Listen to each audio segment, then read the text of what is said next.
Granny tales में आपका स्वागत है। यहाँ मैं ग्रैनी की किताब से एक अनोखी डरावनी कहानी लेकर आया हूँ। यदि आपको यह कहानी पसंद आती है तो कृपया और कहानियों के लिए सब्सक्राइब और शेयर करें। अब आइए पागलपन के युग के रहस्य और भयावहता में डूब जाएं। 19वीं शताब्दी के उत्तरार्ध में भारत के ओडिशा राज्य के एक सुदूर गांव कोणार्कपुर में गांव वाले ब्रह्मा युगम के डर में जीते हैं। यह पागलपन का वह समय है जो हर 50 साल में गांव पर उतरता है।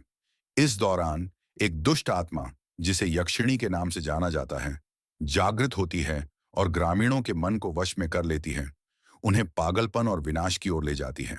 जैसे ही ब्रह्मा युग के अपशकुन दिखाई देने लगते हैं, खून के रंग का चांद, अजीब व्यवहार करते जानवर और ग्रामीणों को परेशान करने वाले बुरे सपने, गांव की बुजुर्ग अम्मा जी समुदाय को इकट्ठा करके उन्हें आसन्न खतरे के बारे में चेतावनी देती हैं। वह यक्षिणी की कहानी सुनाती है, एक गलत की गई महिला की बदला लेने वाली आत्मा, जिसे सदियों पहले ग्रामीणों ने धोखा दिया और मार डाला था। बढ़ती हुई उन्माद के बीच एक युवा विद्वान अरुण अपने पैतृक गांव लौटता है ताकि उस पौराणिक कथा के पीछे की सच्चाई का पता लगा सके। अलौकिक घटनाओं पर संदेह करते हुए अरुण का मानना है कि इन घटनाओं के लिए कोई तार्किक स्पष्टीकरण होना चाहिए और वह इसे खोजने के लिए दृढ़ संकल्पित है। उसके साथ मीरा भी है, एक साहसी स्थानीय महिला जिसने यक्षिणी का प्रकोप प्रत्यक्ष रूप से देखा है। जैसे जैसे अरुण और मीरा गांव के इतिहास में गहराई से उतरते हैं, उन्हें पता चलता है कि एक प्राचीन अनुष्ठान किया जाता था जिससे यक्षिणी को प्रसन्न किया जा सके और उसकी आत्मा को दूर रखा जा सके। इस अनुष्ठान में एक निर्दोष आत्मा की बलि दी जाती थी, एक ऐसी प्रथा जो लंबे समय से भुला दी गई और त्याग दी गई थी। यह जोड़ी महसूस करती है कि ब्रह्मा युगम को रोकने की कुंजी यक्षिणी के दर्द को समझने और उसके दुखद अतीत की सच्चाई का पता लगाने में निहित है। अरुण और मीरा को पता चलता है कि यक्षिणी कभी एक चिकित्सक थी जिसे गांव के नेताओं ने झूठा जादू टोना करने का आरोप लगाया था।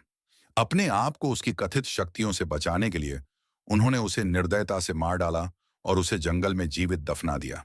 उसकी आत्मा क्रोध और विश्वासघात से भरी हुई हर 50 साल में वापस आती है ताकि उन लोगों की संतानों से बदला लिया जा सके जिन्होंने उसके साथ अन्याय किया था। जैसे ही ब्रह्मा युगम अपने चरम पर पहुंचता है, अरुण और मीरा को समय के खिलाफ दौड़ लगानी पड़ती है ताकि वे एक नया अनुष्ठान कर सकें जो यक्षिणी की पीड़ित आत्मा को शांति प्रदान करेगा। वे ग्रामीणों को उन प्राचीन खंडहरों में इकट्ठा करते हैं जहां यक्षिणी की आत्मा सबसे प्रबल होती है और अपने पूर्वजों की ओर से माफी मांगते हुए सुलह का एक समारोह आयोजित करते हैं। एक निर्णायक संघर्ष में यक्षिणी प्रकट होती है और ग्रामीणों की दृढ़ता की परीक्षा लेती है। अरुण खुद को बलिदान के रूप में प्रस्तुत करता है, पागलपन के चक्र को समाप्त करने की उम्मीद करता है, लेकिन मीरा एक रहस्य उद्घाटन के साथ आगे बढ़ती है।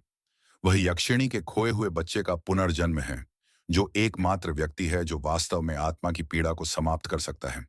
मीरा अपनी नियति को स्वीकार करती है और अपनी मां की ओर से ग्रामीणों को क्षमा कर देती है, जिससे श्राप टूट जाता है और यक्षिणी की आत्मा को शांति मिल जाती है। जैसे ही सूरज उगता है, गांव अंततः ब्रह्मा युग्म की छाया से मुक्त हो जाता है। अरुण और मीरा यक्षिणी की स्मृति का सम्मान करने का वचन लेते हैं ताकि सच्ची कहानी कभी न भूली जाए और भविष्य की पीढ़ियां करुणा और क्षमा की शक्ति को समझ सकें।